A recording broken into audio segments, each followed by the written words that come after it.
அபூர்வாஸ் நலபாகம்.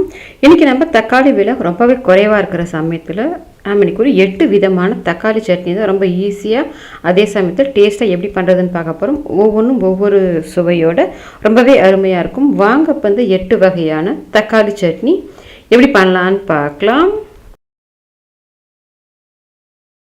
இப்போ இந்த கடாய் கூட பார்த்திங்கன்னா நம்மக்கிட்ட இண்டாலியமில் சப்பாத்தி உருட்டுற மனை, மிளகு சீரகம் இடிக்கிற இடி உரல், அது கூடவே பார்த்தீங்கன்னா இண்டாலியமில் தோசைக்கல் புடி உள்ளது புடி இல்லாதது ரெண்டுமே நம்மக்கிட்ட சேலுக்கு அவைலபிளாக இருக்குது. இது எல்லாமே உங்களுக்கு வேணும்னு நினச்சிங்கன்னா ஸ்க்ரீனில் நான் கொடுக்குற நம்பருக்கு வாட்ஸ்அப் பண்ணுங்கள். டீட்டெயில்ஸ் சென்ட் பண்ணுற வேணுன்றவங்க ஆர்டர் பண்ணிவிட்டு வாங்கிக்கலாம். அதில் 2 ஸ்பூன் அளவுக்கு உளுத்தம்பருப்பு சேர்த்துக்கோங்க. உளுத்தம்பருப்பு பாதி அளவு வரைக்கும் வறுபட்டு வரட்டும்.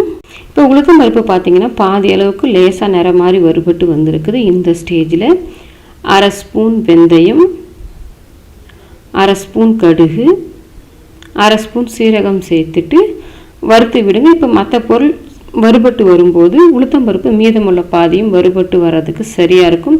இப்போ பார்த்தீங்கன்னா எல்லாமே நல்லாவே வறுபட்டு வந்துடுச்சு. இப்போ அடுப்பை ஆஃப் பண்ணிவிட்டு இது ஒரு பிளேட்டுக்கு மாற்றி ஆற வச்சுட்டு பவுடர் பண்ணி வச்சுக்கோங்க. இப்போ தொக்கு பண்ணுறதுக்கு வேறு ஒரு கடாய் வச்சுட்டு அதில் ஒரு 3 டேபிள் ஸ்பூன் அளவுக்கு எண்ணெய் சேர்த்துருக்கேன். தாளிக்கிறதுக்கு 1 ஸ்பூன் கடுகு சேர்த்து நல்லா பொரிய விட்டுடலாம். இப்போ பார்த்தீங்கன்னா கடுகு நல்லா பொரிஞ்ச பிறகு இதில் ஒரு பெரிய சைஸ் பூண்டு உரிச்சிட்டு அதை 1-2 தட்டி வச்சுருக்கேன். அதை சேர்த்துட்டு ஒரு கொத்து கருவேப்பிலையும் சேர்த்துருக்கேன். இப்போ இந்த பூண்டு கொஞ்சம் லேசாக பச்சைத்தன்மை போயிட்டு நிறம் மாறி வதங்கி வரட்டும். இப்போ பூண்டு பார்த்திங்கன்னா கொஞ்சம் லேசாக நிறம் மாறி வறுபட்டு வந்துருச்சு. இப்போ இதில் 3/4 கிலோ அளவுக்கு தக்காளி, நல்லா பழுத்த தக்காளியாக பொடியை கட் பண்ணிவிட்டு வச்சுருக்கிறேன். இந்த மாதிரி பொடியை கட் பண்ணி வதக்கும்போது சீக்கிரமாகவே வதங்கிடும். அது கூடவே இந்த தொக்குக்கு தேவையான அளவுக்கு உப்பு சேர்த்துக்கலாம். இப்போ நம்ம உப்பு சேர்த்து வதக்கும்போது சீக்கிரமாகவே வதங்கி வந்துடும். இப்போ இதை வதக்கி விட்டுக்கலாம். எல்லாத்தையும் ஒன்றா சேர்த்து நல்லா கலந்து விட்டுக்கோங்க. இப்போ இதை கலந்து விட்டுட்டு நம்ம இப்படி ஓப்பன்லேயே வச்சு வதக்கணுன்னா ரொம்ப நேரம் டைம் எடுக்கும், நிறைய தக்காளி இருக்கிறதால. இப்போ இந்த மாதிரி நல்லா கலந்து விட்டுட்டு ஒரு மூடு போட்டு வச்சுட்டு நம்ம வதக்கும்போது சீக்கிரமாகவே தக்காளி நல்லா குழஞ்சி வதங்கி வந்துடும். இப்போ இதை மூடி வச்சிடலாம். நம்ம மூடி வச்சுட்டு அப்படியே வச்சிட்டோம்னா சில சமயத்தில் அடி பிடிச்சிடும். அதனால் கொஞ்சம் நேரத்துக்கு ஒரு முறை எடுத்து கலந்து விட்டு மூடி வச்சு வதக்கிக்கோங்க. இப்போ பார்த்திங்கன்னா நல்லாவே கொஞ்சம் அந்த தண்ணியெல்லாம் ஓரளவுக்கு வற்றிட்டு தக்காளி பாருங்கள் 3/4 பாகத்துக்கு நல்லா வதங்கி வந்திருக்கு. ஓரளவுக்கு குழஞ்சுமே வந்துடுச்சு. இந்த ஸ்டேஜில் நம்ம வறுத்து வச்சுருந்த மசாலாவை பொடி பண்ணி வச்சுருக்கேன். அதை இதில் சேர்த்துட்டு அது கூடவே காரத்துக்கு 2 டீஸ்பூன் தனி மிளகாத்தூள் சேர்த்துக்கிறேன். இது பார்த்திங்கன்னா காரம் சரியான அளவில் இருக்கும். நம்ம தக்காளியில் நிறையவே புளிப்பு இருக்கும். அதனால் இந்த 2 ஸ்பூன் சேர்த்திங்கன்னா காரம் அவ்வளோவா தெரியாது. நம்ம ஏற்கனவே உப்பு சேர்த்ததால் இப்போ ஒன்றா சேர்த்து நல்லா கலந்து விட்டுட்டு ஒரு 10 நிமிஷத்துக்கு அடுப்பை சிம்மில் வச்சு நல்லா வதக்கி விடுங்க. அப்போ இது எல்லாத்தோட பச்சை வாசனையும் போயிட்டு நம்ம ஊற்றிருந்த எண்ணெயுமே பிரிஞ்சிட்டு நமக்கு தக்காளி தொக்கு ரெடி ஆகிடும். இப்போ இதை அப்படியே சிம்மில் வச்சு வதக்கி விடுங்க ஒரு 10-15 நிமிஷத்துக்கு. இப்போ பார்த்திங்கன்னா நம்ம உங்களுக்கு பார்க்கும்போது தெரியும், ஓரங்கள்லாம் பாருங்கள் நல்லா எண்ணெய் பிரிஞ்சு வந்துருச்சு. அதே சமயத்தில் கொஞ்சம் அளவும் குறைஞ்சிருச்சு பாருங்கள். நல்லா தண்ணியெல்லாம் வற்றி தக்காளி தொக்கு நல்லாவே ரெடி ஆகிடுச்சு. இப்போ நான் கலந்து காமிக்கிறேன் பாருங்கள், கொஞ்சம் கூட அடி பிடிக்காமல் இருக்குது. நான் கொஞ்சம் எண்ணெய் பார்த்திங்கன்னா மிதமான எண்ணெய் தான் ஊற்றிருக்கேன். இது ஒரு 2-3 நாளாக காலி ஆகிடுன்றதுனால நீங்கள் இதையும் கொஞ்சம் நிறைய செய்து ஸ்டோர் பண்ணி வைக்க போகிறீங்கன்னா எண்ணெய் இன்னும் கொஞ்சம் அதிகம் சேர்த்திங்கன்னா தான் கெட்டு போகாமல் இருக்கும். நான் கொஞ்சம் திட்டமாக தான் சேர்த்துருக்கேன். இப்போ பார்த்தீங்கன்னா உங்களுக்கு தெரியும் நல்லா திரண்டு வந்துருச்சு, கடாயிலையுமே ஒட்டலை பாருங்கள். இப்போ நமக்கு நல்லா அருமையான தக்காளி தொக்கு ரெடி ஆகிடுச்சு. இதை நீங்கள் பிளெயின் சாதத்து மேலே போட்டு தக்காளி சாதம் மாதிரி கிளறி கொடுக்கறதுக்கு கூட லஞ்ச் பாக்ஸுக்கு கொடுத்து விடலாம். டேஸ்ட் ரொம்பவே அருமையாக இருக்கும். ட்ரை பண்ணி பாருங்கள். அதுக்கு அடுப்பில் ஒரு பேன் வச்சுட்டு அதில் 1 டேபிள் ஸ்பூன் அளவுக்கு எண்ணெய் சேர்த்துருக்கேன். அதில் காரத்துக்கு நான் ஒரு 7 வரமிளகா சேர்த்துருக்கேன். நீங்கள் மிளகாய் எடுக்கும்போது உங்கள் காரத்துக்கு தகுந்த மாதிரி சேர்த்துட்டு இந்த மிளகாய் கரிஞ்சி போகாமல் எண்ணெயில் ஃப்ரை பண்ணிக்கோங்க. கலர் மாறிடக்கூடாது. அதே சமயத்தில் பச்சைத்தன்மை மாறிட்டு ஃப்ரை ஆகணும். நீங்கள் எண்ணெயில் ஃப்ரை பண்ணும்போது அப்படியே உப்பி வருது பாருங்கள், பலூன் மாதிரி. இந்த அளவுக்கு வந்துச்சுன்னா போதும். இப்போ நம்ம எண்ணெயை வடிச்சிட்டு மிளகாவை மட்டும் வேறு ஒரு பிளேட்டுக்கு மாற்றிக்கலாம். இப்போ அதே எண்ணெயிலேயே 3 பெரிய சைஸ் பூண்டு தோல் உரிச்சிட்டு வச்சுருக்கிறேன். அதை சேர்த்துட்டு அடுப்பு மீடியம் ஃப்ளேமில் வச்சுட்டு பூண்டு கரிஞ்சிடக்கூடாது, நல்லா கோல்டன் கலரில் வதங்கி வரணும். அதே சமயத்தில் நமக்கு பூண்டோட பச்சைத்தன்மையும் போய் இருக்கணும். அப்போ தான் நமக்கு அந்த பூண்டில் இருக்கிற விறுவிறுப்பு தன்மைலாம் இருக்காது சட்னி செய்யும்போது. இப்போ இது வதங்கி வரட்டும். இப்போ பூண்டு பார்த்திங்கன்னா உங்களுக்கு தெரியும், நல்லா கோல்டன் கலரில் மாறி வதங்கி வந்திருக்கு பாருங்கள். இந்த அளவுக்கு வர்ற வரைக்கும் வதங்கின பிறகு எண்ணெயை வடிச்சிட்டு பூண்டை மட்டும் வெளியில் எடுத்துக்கோங்க. நம்ம ஏற்கனவே மிளகாய் எடுத்து வச்சுருந்த அதே பிளேட்டுக்கு மாற்றிக்கோங்க. இப்போ நம்ம எண்ணெய் இருக்குது பாருங்கள், ஏற்கனவே பூண்டு மிளகாய் வதக்கின எண்ணெயே இருக்குது, அதுவே போதும். இதில்னா 1/4 கிலோ அளவுக்கு தக்காளி எடுத்து நல்லா பழுத்த தக்காளியாக காம்பு பகுதியை கட் பண்ணிவிட்டு அதே மாதிரி 2 கட் பண்ணி வச்சுருக்கேன்.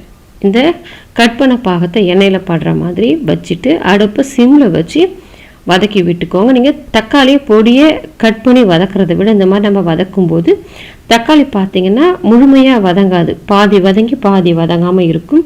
அதுதான் இந்த சட்னியோட டேஸ்ட்டே. இப்போ ஒரு சைடு வதங்கட்டும். இப்போ ஒரு சைடு ஒரு 5 நிமிஷத்துக்கு நல்லா வதங்கின பிறகு இன்னொரு சைடு வதங்கி வர்றதுக்காக திருப்பி விட்டுக்கோங்க. திருப்பி விட்டுட்டு அடுப்பை சிம்லேயே வச்சு மறுபடியும் ஒரு 5 நிமிஷத்துக்கு இன்னொரு சைடுமே நல்லா வதங்கி வரட்டும். இப்போ பார்த்தீங்கன்னா நான் இன்னொரு சைடுமே நல்லா ஒரு 5 நிமிஷம்ன்றது ஒரு 8 நிமிஷம் கிட்டேயே நான் நல்லா வதங்கிறதுக்காக திருப்பி போட்டுட்டு தோல் இருக்கிறதால இப்போ பார்த்தீங்கன்னா உங்களுக்கு தெரியும் தோலில் கொஞ்சம் லேசாக நிறம் மாறி இருக்குது பாருங்கள். இந்த அளவுக்கு நிறம் மாறி வதங்கி வந்தால் போதும், முழுமையாக வதங்க வேண்டாம். இப்போ நம்ம அடுப்பை ஆஃப் பண்ணிவிட்டு இந்த தக்காளியை நல்லா ஆற விட்டுடலாம். ஏற்கனவே பூண்டு மிளகாய் நல்லா ஆறி இருக்கும், தக்காளியும் ஆறட்டும். இப்போ ஆறின பூண்டு மிளகாவை மிக்சி கப்பில் சேர்த்து வச்சுருக்கேன். அது கூடவே இந்த சட்னிக்கு தேவையான அளவுக்கு உப்பு சேர்த்துட்டு இந்த மிளகாய் பூண்டை மட்டும் கொஞ்சமாக தண்ணி சேர்த்து அரைச்சி எடுத்துக்கலாம். இப்போ மிளகாய் பூண்டு பார்த்தீங்கன்னா நல்லா நான் கொஞ்சமாக தண்ணி சேர்த்து அரைச்சி எடுத்துகிட்டு வந்துட்டேன். இப்போ இதில் நம்ம வதக்கி ஆற வச்சுருக்கிற தக்காளியை சேர்த்துக்கலாம். தக்காளி மேலே இருக்கிற தோலைனா எடுக்கலாம், நீங்கள் வேண்டும்னா தோலை உரிச்சிட்டு கூட நீங்கள் வெறும் தக்காளி பகுதியை மட்டும் சேர்த்துக்கலாம். இப்போ தண்ணி எதுவும் சேர்க்க வேண்டாம், தக்காளியில் இருக்கிற தண்ணியே போதுமானதாக இருக்கும். இப்போ நான் பார்த்தீங்கன்னா சட்னி ரொம்ப நைஸாக அரைக்காமல் இப்போ எடுத்து காமிக்கிறேன் பாருங்கள். கொஞ்சம் திரியாக லேசாக மையாமல் அரைச்சிக்கணும், அப்போ தான் நல்லாயிருக்கும். நீங்கள் பூண்டு தக்காளி எல்லாம் ஒன்றா சேர்த்து அரைச்சிங்கன்னா சில சமயத்தில் பார்த்திங்கன்னா ரொம்ப மழை மஞ்சிடும். இந்த மாதிரி தான் நம்ம அரைச்சி எடுத்துக்கணும். இப்போ சட்னி தாளிக்கிறதுக்கு ஏற்கனவே வதக்கணும் பாருங்கள், தக்காளி வதக்கினால எண்ணெயே கொஞ்சம் இருக்குது. அது கூடவே இன்னும் ஒரு 1 டேபிள் ஸ்பூன் அளவுக்கு எண்ணெய் சேர்த்துக்கலாம். அந்த எண்ணெயை வேஸ்ட் பண்ணாமல் இப்போ அதில் 1/2 ஸ்பூன் கடுகு சேர்த்துட்டு 1 ஸ்பூன் உளுத்தம்பருப்பு சேர்த்து கடுகு பொரிஞ்சிட்டு உளுத்தம்பருப்பை நல்லா செவர விட்டுடலாம். இப்போ உளுத்தம்பருப்பு பார்த்தீங்கன்னா செவந்துட்டு கடுகுமே பொரிஞ்சிடுச்சு. இதில் ஒரு கொத்து கருவேப்பிலை சேர்த்துட்டு அதையும் கலந்து விட்டுக்கோங்க. இப்போ கருவேப்பிலையும் நல்லா பொரிஞ்ச பிறகு நம்ம அரைச்சி வச்சுருந்த சட்னியை இதில் சேர்த்துக்கலாம். சட்னியை சேர்த்துட்டு நான் எக்ஸ்ட்ரா தண்ணி எதுவும் சேர்க்கலை, தண்ணி சேர்க்காமல் இந்த சட்னியை மட்டும் சேர்த்து நம்ம ஏற்கனவே நல்லா வதக்கி தான் அரைச்சிருக்கோம். இருந்தாலும் இந்த மாதிரி கொஞ்சம் நல்லா வதக்கிட்டு நம்ம ஒரு 5 நிமிஷம் 6 நிமிஷத்துக்கு நல்லா வதக்கி எடுத்தோம்னா சட்னி ஒரு நாள் இருந்துச்சுன்னா கூட கெட்டு போகாது. இப்போ அதை ஒரு 5-6 நிமிஷத்துக்கு நல்லா கொதிக்க விட்டு வதக்கிக்கலாம். இப்படி சட்னியை பார்த்தீங்கன்னா ஒரு 5-6 நிமிஷம் நல்லா கொதிக்க விட்டுறது நம்ம சேர்த்துருந்த எண்ணெயுமே பிரிஞ்சு சட்னி நல்லா கொதித்து வந்துருச்சு. இப்போ நம்ம அடுப்பை ஆஃப் பண்ணிக்கலாம். நமக்கு நல்லா சுவையான பூண்டு தக்காளி சட்னி அருமையாக ரெடி ஆகிடுச்சு. இது நீங்கள் எல்லாத்தோடையுமே வச்சு சாப்பிட்லாம். இந்த மாதிரி செய்து கொடுத்தீங்கன்னா 2 தோசை எக்ஸ்ட்ராவே சாப்பிடுவாங்க. அடுப்பில் ஒரு கல்கத்தா கடாய் போட்டு வச்சுருக்கேன். இப்போ இந்த கடாய் கூட பார்த்தீங்கன்னா நம்மக்கிட்ட இண்டாலியமில் சப்பாத்தி உருட்டுற மனை, மிளகு சீரகம் இடிக்கிற இடி உரல், அது கூடவே பார்த்தீங்கன்னா இண்டாலியமில் தோசைக்கல் புடி உள்ளது புடி இல்லாதது ரெண்டுமே நம்மக்கிட்ட சேலுக்கு அவைலபிளாக இருக்குது. இது எல்லாமே உங்களுக்கு வேணும்னு நினச்சிங்கன்னா ஸ்க்ரீனில் நான் கொடுக்குற நம்பருக்கு வாட்ஸ்அப் பண்ணுங்கள், டீட்டெயில்ஸ் சென்ட் பண்ணுறேன். வேணுன்றவங்க ஆர்டர் பண்ணிவிட்டு வாங்கிக்கலாம். இப்போ இதில் 1 டேபிள் ஸ்பூன் அளவுக்கு எண்ணெய் சேர்த்துக்கோங்க. இப்போ இதில் 2 டேபிள் ஸ்பூன் கடலைப்பருப்பு சேர்த்துட்டு இப்போ இந்த கடலைப்பருப்பு ஒரு பாதி அளவுக்கு கொஞ்சம் நல்லா வறுபட்டு வரட்டும். அடுப்பை மீடியம் ஃப்ளேமில் வச்சுட்டு கரிஞ்சு போகாமல் வறுத்துக்கோங்க. இப்போ பார்த்தீங்கன்னா பாதி அளவுக்கு இந்த கடலைப்பருப்பு வறுபட்டு வந்திருக்குது. இப்போ இதில் ஒரு 10-12 பல் பூண்டு இருக்கும், தோல் எடுத்துகிட்டு வச்சுருக்கிறேன். அதை சேர்த்துட்டு அது கூடவே காரத்துக்கு 7 பச்சை மிளகாய் 2 கட் பண்ணி சேர்த்துக்கோங்க. முழுசாக சேர்த்துட்டிங்கன்னா வெடிச்சிடும். நீங்கள் மிளகாய் சேர்க்கும்போது உங்கள் காரத்துக்கு தகுந்த மாதிரி சேர்த்துட்டு இந்த மிளகாய் பார்த்தீங்கன்னா லைட்டாக வெள்ளை கலரில் வந்திருக்கு பாருங்கள். இந்த அளவுக்கு வந்த பிறகு எடுத்தீங்கன்னாக்கா அந்த பச்சை மிளகாவோட காட்டம் இருக்காது. இப்போ எண்ணெயை வடிச்சிட்டு அந்த கடலைப்பருப்பு, பூண்டு, பச்சை மிளகாவை மட்டும் எடுத்துட்டு அதே எண்ணெயில் 2 கைப்பிடி அளவுக்கு ஃப்ரெஷ்ஷான மல்லி இலை சுத்தம் பண்ணி எடுத்து வச்சுருக்கேன், அதை சேர்த்துக்கலாம். அந்த தண்டு பகுதியெல்லாம் சேர்த்துக்கோங்க, அதுவுமே நல்லாயிருக்கும். இப்போ அதை சேர்த்துட்டு 1 நிமிஷத்துக்கு வதக்கி விட்டீங்க. இல்லை பார்த்தாலே உங்களுக்கு தெரியும் நல்லா சுருங்கி வதங்கி வந்துருச்சு. இந்த அளவுக்கு வதங்கி வந்தால் போதும். இப்போ நம்ம இதை வெளியில் எடுத்து வச்சிடலாம். இப்போ மறுபடியும் அதே கடாயில் 1 டேபிள் ஸ்பூன் அளவுக்கு எண்ணெய் சேர்த்துட்டு மீடியம் சைஸில் 5 தக்காளி கட் பண்ணிட்டு வச்சுருக்கிறேன், அதை இதில் சேர்த்துட்டு தக்காளி இப்போ நல்லா குழஞ்சி வதங்கி வரணும். அது வரைக்கும் நல்லா வதக்கி விட்டுக்கோங்க. தக்காளியோட பச்சைத்தன்மையெல்லாம் போயிட்டு நல்லா வதங்கி வந்ததுனா தான் சட்னி நமக்கு டேஸ்ட் கொடுக்கும். இப்போ இதை வதக்கி விட்டுக்கலாம். இப்போ பார்க்கும்போது உங்களுக்கு தெரியும் தக்காளி நல்லா குழஞ்சி வதங்கி வந்துருச்சு. இப்போ அடுப்பை ஆஃப் பண்ணிவிட்டு ஆற வச்சிடலாம். இப்போ சட்னி பார்த்தீங்கன்னா நம்ம வறுத்து வச்சுருந்த அந்த கடலைப்பருப்பு எல்லாம் ஆறின பிறகு மிக்சி கப்பில் போட்டிருக்கேன். அது கூட இந்த சட்னிக்கு தேவையான அளவுக்கு உப்பு சேர்த்துட்டு தண்ணி சேர்க்காம அப்படியே எந்த அளவுக்கு மைய வைக்க முடியுமோ மைய வச்சு எடுத்துக்கோங்க. இப்போ பார்த்தீங்கன்னா நான் நல்லா மைய வச்சு ஓரளவுக்கு எடுத்துகிட்டு வந்திருக்கேன். இப்போ இதில் நம்ம வதக்கி வச்சுருந்த அந்த தக்காளி, அது கூடவே நம்ம வதக்கி வச்சுருந்த அந்த கொத்தமல்லியையும் சேர்த்துக்கோங்க. சேர்த்துட்டு ரொம்ப நைஸாக அரைக்காதீங்க, அப்படி பல்ஸில் போட்டு எடுத்திங்கன்னா கொஞ்சம் மஞ்சள் மையாமல் இருக்கும். அந்த மாதிரி அரைச்சி எடுத்துக்கிட்டிங்கன்னா தான் நல்லாயிருக்கும். இப்போ நான் பார்த்தீங்கன்னா அரைச்சி எடுத்துகிட்டு வந்துட்டேன். இப்போ எடுத்து காமிக்கிறேன் பாருங்கள். இந்த மாதிரி தண்ணி சேர்க்காம இந்த தக்காளியில் இருக்கிற ஈரப்பதமே போதுமானதாக இருக்கும். இந்த அளவுக்கு திக்காக அரைச்சிருக்கேன். அதே மாதிரி பார்க்கும்போதே உங்களுக்கு தெரியும் மஞ்சள் மையாமல் இருக்குது பாருங்கள், அந்த மாதிரி தான் அரைச்சிக்கணும். இப்போ இது ஒரு பாத்திரத்துக்கு மாற்றிட்டு தண்ணி சேர்க்கல. சட்னி கட்டியாக இருந்ததுனால தான் நல்லாயிருக்கும்னா தண்ணி சேர்க்காமல் வச்சுருக்கேன். நீங்கள் விருப்பப்பட்டால் தண்ணி சேர்க்கறதுனாலும் சேர்த்துக்கலாம். நம்ம வழக்கமாக சட்னி தாளிக்கிற மாதிரி தான் தாளிப்பதில் சேர்த்து கலந்து விட்டுக்கோங்க. நமக்கு நல்ல சுவையான தக்காளி கொத்தமல்லி சட்னி ரெடி ஆகிடுச்சு. அதுக்கு ஒரு மிக்சி கப்பில் மீடியம் சைஸில் நல்லா பழுத்த தக்காளியை 5 தக்காளி மாதிரி கொஞ்சம் பெருசாக ரஃபாகவே கட் பண்ணிவிட்டு சேர்த்துருக்கேன். அது கூடவே சின்னதாக ஒரு 1/2 லெமன் சைஸ் அளவுக்கு புளி எடுத்துருக்கேன், அதையும் சேர்த்துக்கோங்க. புளி அதிகம் சேர்க்க வேண்டாம், இந்த அளவுக்கு சேர்த்துக்கிட்டிங்கன்னா போதும். நம்ம தக்காளி சேர்க்குறதால புளிப்பு ரொம்ப அதிகமாகிடும்.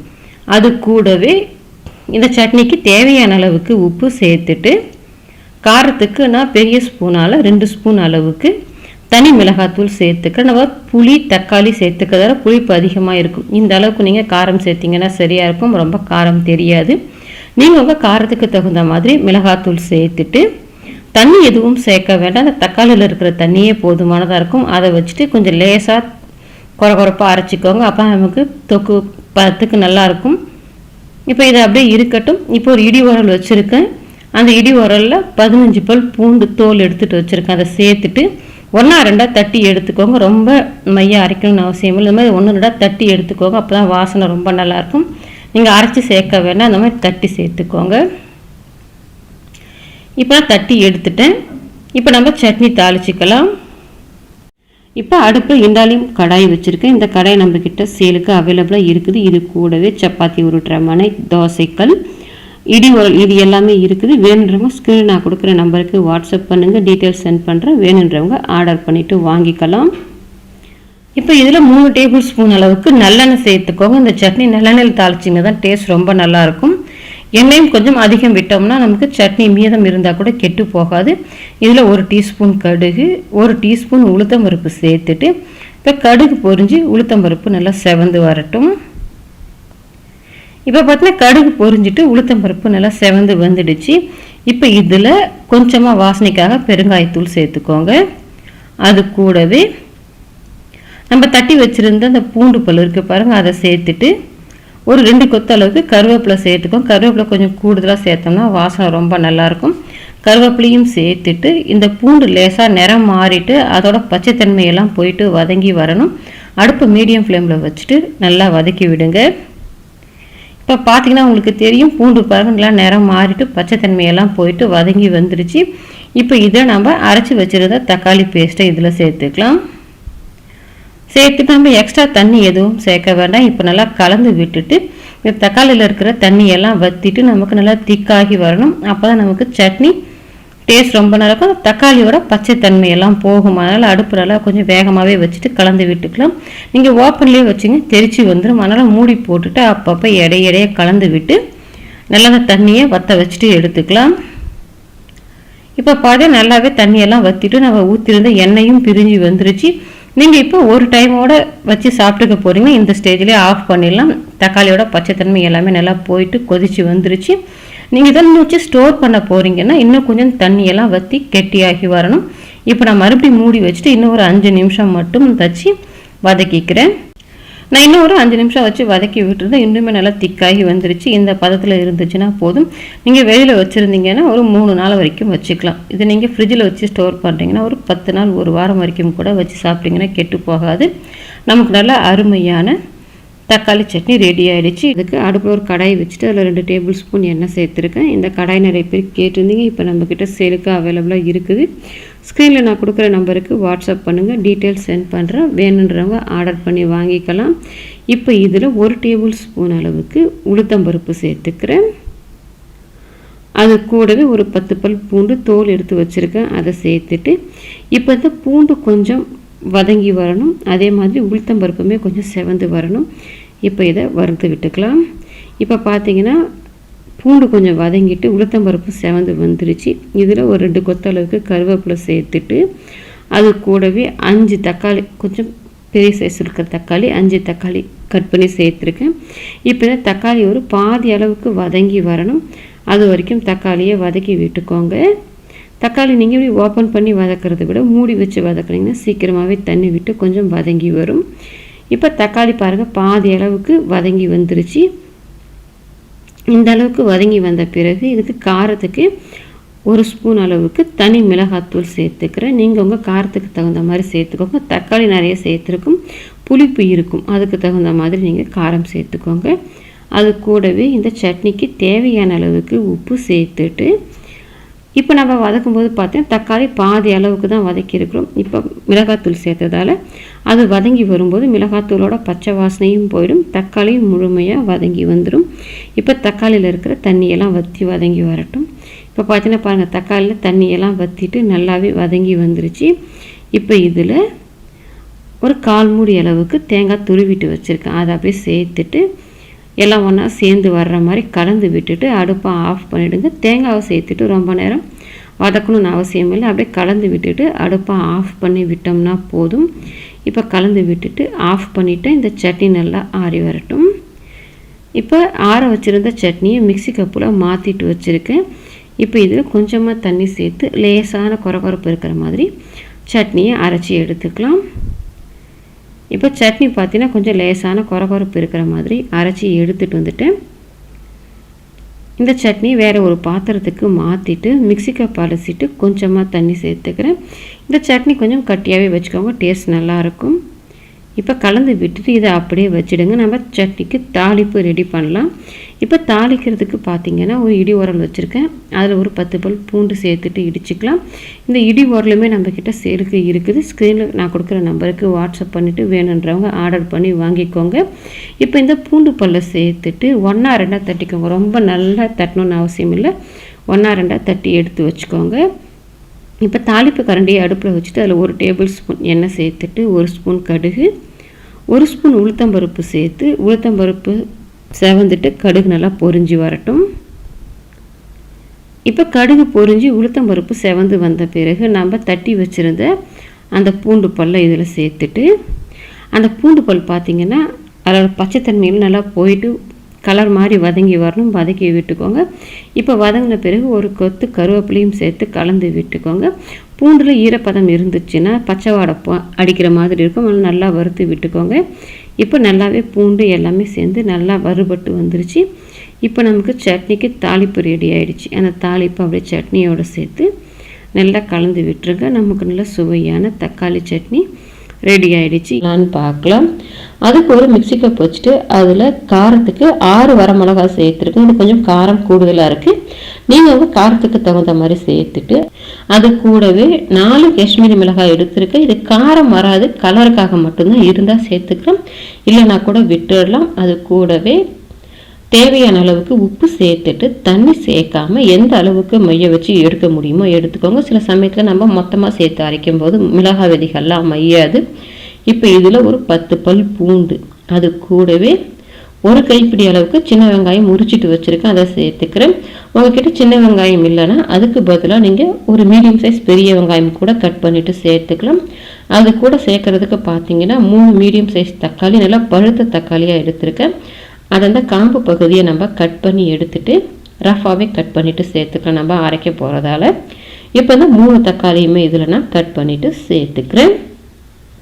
தக்காளி ஃபுல்லாக கட் பண்ணிவிட்டு சேர்த்தாச்சு. இப்போ தண்ணி எதுவுமே சேர்க்க வேண்டாம். அந்த வெங்காயம் தக்காளியில் இருக்கிற தண்ணியே போதுமானதாக இருக்கும். கொஞ்சம் லேசாக கொரகொரப்பு இருக்கிற மாதிரி அரைச்சிக்கோங்க. இப்போ பார்த்தீங்கன்னா சட்னி என்னென்னா லேசாக கொரகொரப்பு இருக்கிற மாதிரி அரைச்சி எடுத்துகிட்டு வந்துட்டு இப்போ நம்ம சட்னி தாளிச்சிக்கலாம். அடுப்பில் ஒரு கடாய் வச்சுருக்கேன். இந்த கடாய் நிறைய பேர் கேட்டிருந்தீங்க. இப்போ நம்மக்கிட்ட சேலுக்கு அவைலபிளாக இருக்குது. ஸ்க்ரீனில் நான் கொடுக்குற நம்பருக்கு வாட்ஸ்அப் பண்ணுங்கள், டீட்டெயில்ஸ் சென்ட் பண்ணுறேன். வேணுன்றவங்க ஆர்டர் பண்ணிவிட்டு வாங்கிக்கலாம். இப்போ இதில் ஒரு 4 டேபிள் ஸ்பூன் அளவுக்கு நல்லெண்ணெய் சேர்த்துக்கிறேன். இந்த சட்னி கொஞ்சம் நல்லெண்ணெயில் தாளித்தோம்னா டேஸ்ட் நல்லாயிருக்கும். இப்போ எண்ணெய் காஞ்சிடுச்சு. தாளிக்கிறதுக்கு 1 ஸ்பூன் கடுகு, 1 ஸ்பூன் உளுத்தம்பருப்பு சேர்த்துட்டு இப்போ இந்த கடுகு உளுத்தம்பருப்பு நல்லா செவந்துட்டு பொரிஞ்சு வரட்டும். இப்போ கடுகு உளுத்தம்பருப்பு நல்லாவே பொரிஞ்சு வந்துருச்சு. 1 கொத்து கருவேப்பிலை சேர்த்துட்டு கொஞ்சமாக வாசனைக்கு பெருங்காயத்தூள் சேர்த்து கலந்து விட்டுருங்க. இப்போ கலந்து விட்டுட்டு நம்ம அரைச்சி வச்சுருந்த சட்னியை இதில் சேர்த்துக்கலாம். சட்னியை சேர்த்துட்டு தண்ணி எதுவும் சேர்க்க வேண்டாம். நம்ம எல்லாமே பச்சையாக அரைச்சிருக்கிறதால நல்லா வதக்கி விடணும். அடுப்பை மீடியம் ஃப்ளேமில் வச்சுட்டு ஒரு 5 நிமிஷம், ஒரு 6 நிமிஷம் நீங்கள் வதக்கி விட்டிங்கன்னா அதோட பச்சைத்தன்மையெல்லாம் போயிட்டு வதங்கி வந்துடும். கொஞ்சம் லேசான பச்சைத்தன்மை இருந்தால் பிடிக்கும்னா நீங்கள் கொஞ்சம் நேரத்தில் கூட கலந்து விட்டுட்டு ஆஃப் பண்ணிக்கலாம். இப்போ நான் இதை ஒரு 5-6 நிமிஷத்துக்கு நல்லா கொதிக்க விட்டுக்கிறேன். இப்போ சட்னியை பார்த்தீங்கன்னா ஒரு 5-6 நிமிஷத்துக்கு நல்லாவே கொதிக்க விட்டுட்டேன். இப்போ நம்ம அடுப்பை ஆஃப் பண்ணிக்கலாம். நமக்கு நல்லா சுவையான ஈஸியாக செய்யக்கூடிய தக்காளி சட்னி ரெடி ஆகிடுச்சு. கடாய் வச்சுருக்கேன். இந்த கடாய் நம்மக்கிட்ட சேலுக்கு அவைலபிளாக இருக்குது. இது கூடவே சப்பாத்தி உருட்டுற மனை, தோசைக்கல், இடி உரல், இது எல்லாமே இருக்குது. வேணுன்றவங்க ஸ்க்ரீன் நான் கொடுக்குற நம்பருக்கு வாட்ஸ்அப் பண்ணுங்கள், டீட்டெயில்ஸ் சென்ட் பண்ணுறேன். வேணுன்றவங்க ஆர்டர் பண்ணிவிட்டு வாங்கிக்கலாம். கடாயில் 1 டேபிள் ஸ்பூன் அளவுக்கு எண்ணெய் சேர்த்துக்கிறேன். அதில் 1 ஸ்பூன் கடுகு, 3 டேபிள் ஸ்பூன் கருப்பு உளுத்தம்பருப்பு சேர்த்துக்கிறேன். இந்த சட்னி பார்த்தீங்கன்னா கருப்பு உளுத்தம்பருப்பில் செய்யும் போது தான் சட்னி நல்லா டேஸ்ட்டாக இருக்கும். இப்போ பார்த்தீங்கன்னா கருப்பு உளுத்தம் பாருங்கள் நல்லா கொஞ்சம் செவந்து வந்துருச்சு. இது மாதிரி கொஞ்சம் நிறம் மாதிரி செவந்து வந்த பிறகு இதில் காரத்துக்கு நான் 6 வரமிளகா சேர்த்துக்கிறேன். நீங்கள் மிளகாய் சேர்க்கும் போது உங்கள் காரத்துக்கு தகுந்த மாதிரி சேர்த்துக்கோங்க. அது கூடவே 8 பல் பூண்டு தோல் எடுத்துகிட்டு வச்சுருக்கிறேன். அதையும் சேர்த்துட்டு இந்த பூண்டையும் வரமிளகாவையும் லைட்டாக அப்படியே வறுத்து விட்டுக்கோங்க. இப்போ பூண்டு வரமிளகா நல்லாவே வறுபட்டு வந்துடுச்சு. இப்போ இதில் 3 மீடியம் சைஸ் தக்காளி கட் பண்ணிட்டு வச்சுருக்கிறேன். அந்த தக்காளியை சேர்த்துட்டு அது கூடவே ஒரே 1 கொட்டை அளவுக்கு கொஞ்சமாக புளி அதிகம் சேர்க்கக்கூடாது. நமக்கு தக்காளியிலும் புளிப்பு இருக்கும், அதனால் குறைவாக புளி சேர்த்துட்டு கொஞ்சமாக இந்த சட்னிக்கு தேவையான அளவுக்கு உப்பு சேர்த்துட்டு இந்த தக்காளி நல்லா வதங்கி வரணும். இப்போ தக்காளி நல்லா வதங்கி வரட்டும். இப்போ தக்காளி பாருங்கள் நல்லாவே குழஞ்சி வதங்கி வந்துருச்சு. இப்போ இதில் கொஞ்சமாக வெல்லம், அதிகம் சேர்க்கக்கூடாது, கொஞ்சமாக வெல்லம் சேர்த்திங்கன்னா சரியாக இருக்கும். அந்த புளிப்பு காரமெல்லாம் பேலன்ஸ் பண்ணுறதுக்காக இந்த வெல்லத்தை சேர்த்துட்டு கலந்து விட்டு வதக்கிக்கோங்க. இப்போ சட்னி பார்த்திங்கன்னா எல்லாமே சேர்ந்து நல்லாவே வதங்கி வந்துருச்சு. இப்போ அடுப்பை ஆஃப் பண்ணிவிட்டு சட்னியை ஆற விட்டுடலாம். ஆற வச்சுருந்த சட்னியை மிக்சி கப்பில் மாற்றிட்டு வச்சுருக்கேன். இதில் கொஞ்சமாக தண்ணி சேர்த்து லேசான கொரகொரப்பு இருக்கிற மாதிரி சட்னியை அரைச்சி எடுத்துகிட்டு வந்திருக்கேன். இந்த சட்னியை ஒரு பாத்திரத்துக்கு மாற்றிட்டு ஒரு 3/4 டம்ளர் அளவுக்கு தண்ணி சேர்த்துருக்கேன். உங்கள் சட்னிக்கு தண்ணி சேர்க்கும்போது உங்கள் கன்சிஸ்டன்சிக்கு தகுந்த மாதிரி தண்ணி சேர்த்துட்டு நல்லா கலந்து விட்டுருங்க. நம்ம வழக்கமாக சட்னி தாளிக்கிற மாதிரி தான் கடுகு, உளுத்தம்பருப்பு, 1 கொத்து கருவேப்பிலை, உளுத்தம்பருப்பு சேர்த்துருக்கிறதால கொஞ்சமாக பெருங்காயத்தூளும் சேர்த்துருக்கேன், வாசனை நல்லாயிருக்கும். இப்போ அதை சேர்த்துட்டு கலந்து விட்டுக்கோங்க. இப்போ நமக்கு நல்லா அருமையான ஹெல்த்தியான கருப்பு உளுத்தம்பருப்பு சட்னி ரெடி ஆகிடுச்சு. பண்ணுறதுக்கு அடுப்பில் ஒரு கல்கத்தா கடாய் போட்டிருக்கேன். இப்போ இந்த கடாய் கூட பார்த்தீங்கன்னா நம்மக்கிட்ட இண்டாலியமில் சப்பாத்தி உருட்டுற மனை, மிளகு சீரகம் இடிக்கிற இடி உரல், அது கூடவே பார்த்தீங்கன்னா இண்டாலியமில் தோசைக்கல், புடி உள்ளது புடி இல்லாதது ரெண்டுமே நம்மக்கிட்ட சேலுக்கு அவைலபிளாக இருக்குது. இது எல்லாமே உங்களுக்கு வேணும்னு நினச்சிங்கன்னா ஸ்க்ரீனில் நான் கொடுக்குற நம்பருக்கு வாட்ஸ்அப் பண்ணுங்கள், டீட்டெயில்ஸ் சென்ட் பண்ணுறேன். வேணுன்றவங்க ஆர்டர் பண்ணிவிட்டு வாங்கிக்கலாம். இப்போ கடாயில் ஒரு 2 டேபிள் ஸ்பூன் அளவுக்கு எண்ணெய் சேர்த்துக்கோங்க. எண்ணெய் காஞ்ச பிறகு இதில் 1 ஸ்பூன் சீரகம், அது கூடவே காரத்துக்கு பார்த்து சீரகம் பொரிஞ்ச பிறகு 2 பச்சை மிளகாவை கட் பண்ணிட்டு வச்சுருக்கேன். அதை சேர்த்துட்டு அது கூடவே ஒரு 5 வரமிளகா எடுத்திருக்கேன்.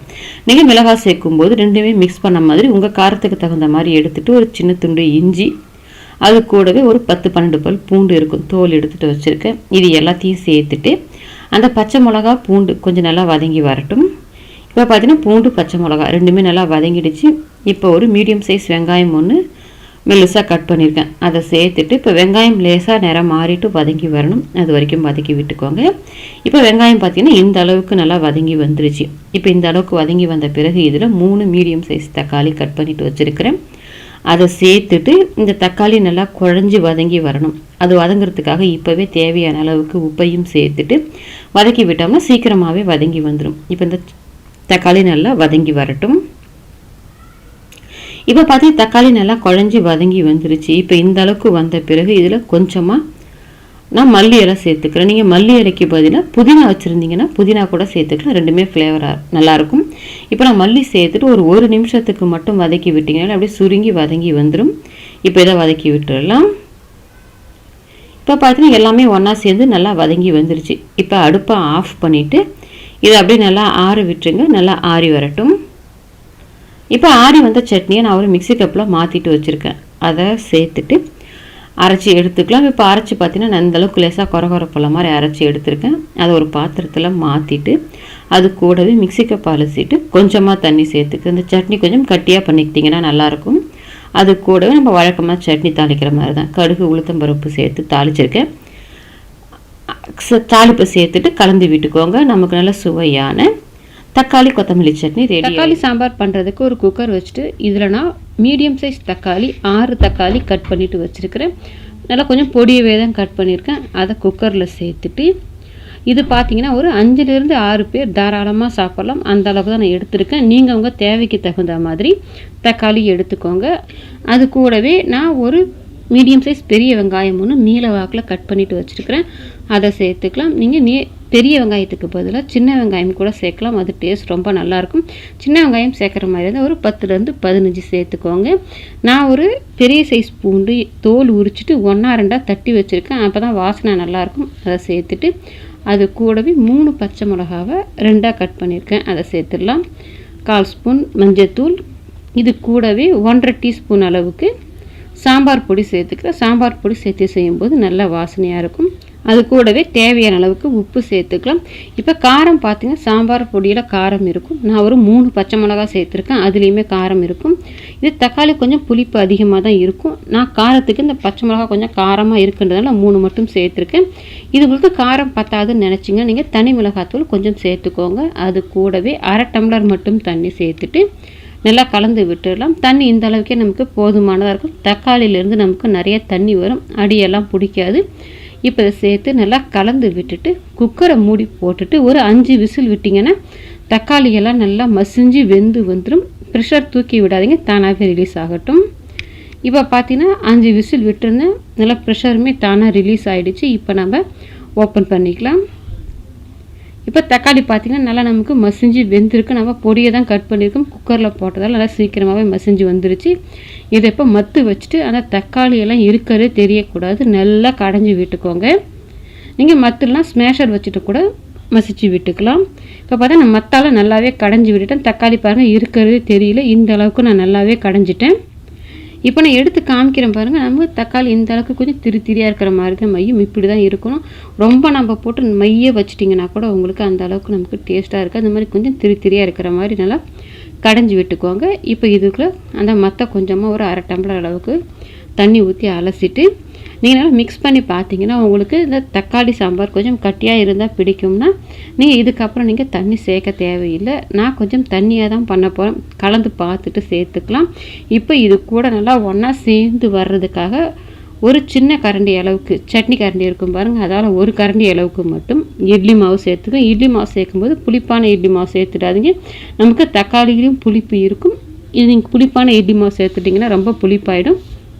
ஃப்ரெஷ்ஷான மாவு இருக்கும் பாருங்கள், அதை சேர்த்துக்கிட்டிங்கன்னா நல்லாயிருக்கும். இப்போ இது பார்த்தீங்கன்னா உங்கள்கிட்ட இட்லி மாவு இல்லைன்னா அதுக்கு பதிலாக நீங்கள் கடலை மாவு 1 டேபிள் ஸ்பூன் சேர்த்துட்டு கூட கரைச்சிட்டு சேர்த்துக்கலாம். நம்ம இந்த மாதிரி இட்லி மாவு சேர்த்து செய்யும்போது தண்ணிலாம் தனியாக பிரிஞ்சு வராமல் எல்லாம் ஒன்றா சேர்ந்து நமக்கு சாம்பார் கன்சிஸ்டன்சிக்கு வரும். அதுக்காக தான் இப்போ இது எல்லாத்தையும் பார்த்திங்கன்னா ஒன்றா சேர்த்து கலந்து விட்டுட்டேன். இப்போ பாருங்கள் நல்லா கட்டியாகவே இருக்குது. இந்த அளவுக்கு இருந்துச்சு நம்ம கொதிக்க வைக்கும்போது அந்த இட்லி மாவு கொஞ்சம் வெந்ததுன்னா இன்னுமே கொஞ்சம் திக்னஸ் கொடுக்கும். அதனால் நான் இதில் எனக்கு கொஞ்சம் தண்ணியாக இருந்துச்சு, நம்ம இட்லி மேலே போட்டு சாப்பிட்றதுக்கு நல்லா இருக்குன்றதுனால நான் இதில் இன்னும் 1 டம்ளர் அளவுக்கு தண்ணி சேர்த்துக்கிறேன். நீங்கள் தண்ணி சேர்க்கும்போது உங்கள் கன்சிஸ்டன்சியை பார்த்து சேர்த்துக்கோங்க. இந்த அளவுக்கு இருந்துச்சுன்னா கரெக்டான அளவில் இருக்கும். இப்போ நம்ம இதுக்கு ஒரு தாளிப்பு ரெடி பண்ணிக்கலாம். அதுக்கு அடுப்பில் தாளிப்பு கரண்டி வச்சுட்டு அதில் 1 டேபிள் ஸ்பூன் அளவுக்கு எண்ணெய் சேர்த்துக்கிறேன். இப்போ இதில் 1/2 ஸ்பூன் கடுகு, 1/2 ஸ்பூன் சீரகம் சேர்த்துட்டு கடுகு சீரகத்தை நல்லா பொரிய விட்டுடலாம். கடுகு சீரகம் நல்லா பொரிஞ்சிடுச்சு. வாசனைக்காக கொஞ்சமாக பெருங்காயத்தூள், அது கூடவே 2 வரமிளகாவை 2ஆக உடச்சிட்டு வச்சுருக்கிறேன், அதை சேர்த்துட்டு கலந்து விட்டுடலாம். இப்போ நமக்கு தக்காளி சாம்பாருக்கான தாளிப்பு ரெடி ஆகிடுச்சு. இதை நம்ம தக்காளி சாம்பாரில் கலந்துட்டு நல்லா மிக்ஸ் பண்ணி விட்டுடுங்க. இப்போ நம்ம அடுப்பை பற்ற வச்சுட்டு ஒரு 5 நிமிஷத்துக்கு நம்ம இதை கொதிக்க விட்டோம்னா நம்ம சேர்த்துருந்து அந்த இட்லி மாவு வெந்துட்டு சாம்பார் நல்லா ஒன்றா சேர்ந்து வந்து நமக்கு திக்காயிடும். அப்போ நமக்கு அந்த இட்லி மாவோட பச்சைத்தன்மை எதுவுமே இருக்காது. இப்போ நல்லா கலந்து விட்டுட்டு தாளிப்போட வாசனையுமே நமக்கு அப்போ தான் அந்த சாம்பாரில் சேரும். ஒரு 5 நிமிஷத்துக்கு நல்லா கொதிக்க விட்டுடலாம். இப்போ இதை 5 நிமிஷத்துக்கு நல்லா கொதித்து வரட்டும். இப்போ பார்த்தா சாம்பார் நல்லா ஒரு 5 நிமிஷமாக கொதிச்சுட்டு நல்லாவே திக்காகி வந்துடுச்சு. இப்போ எடுத்து காமிக்கிறேன் பாருங்கள். நம்ம தான் இட்லி மாவு சேர்த்தா சாம்பார் கன்சிஸ்டன்சி கரெக்டாக இருக்க பாருங்கள், சாம்பார் மாதிரி. அதுக்காக தான் நம்ம இதில் இட்லி மாவு சேர்க்குறது. இப்போ இதில் கடைசியாக கொஞ்சமாக ஒரு கொத்து கருவேப்பிலை சேர்த்துட்டு அது கூடவே ஃப்ரெஷ்ஷான மல்லி இலையும் கொஞ்சம் சேர்த்துட்டு கலந்து விட்டுடலாம். நமக்கு நல்லா சுவையான தக்காளி சாம்பார் ரெடி ஆகிடுச்சு. நீங்களும் உங்கள் வீட்டில் ட்ரை பண்ணி பாருங்கள். ட்ரை பண்ணி பார்த்துட்டு எப்படி வந்ததுன்றதை கமெண்ட் செக்ஷனில் சொல்லுங்கள். லைக் பண்ணுங்கள், ஷேர் பண்ணுங்கள். அபூர்வாஸ் நலபாகத்துக்கு சப்ஸ்கிரைப் பண்ணுங்கள். கூடவே பெல் பட்டனை கிளிக் பண்ணுங்கள். அப்போ தான் அப்லோட்ஸ்லாம் உங்களுக்கு உடனடியாக கிடைக்கும்.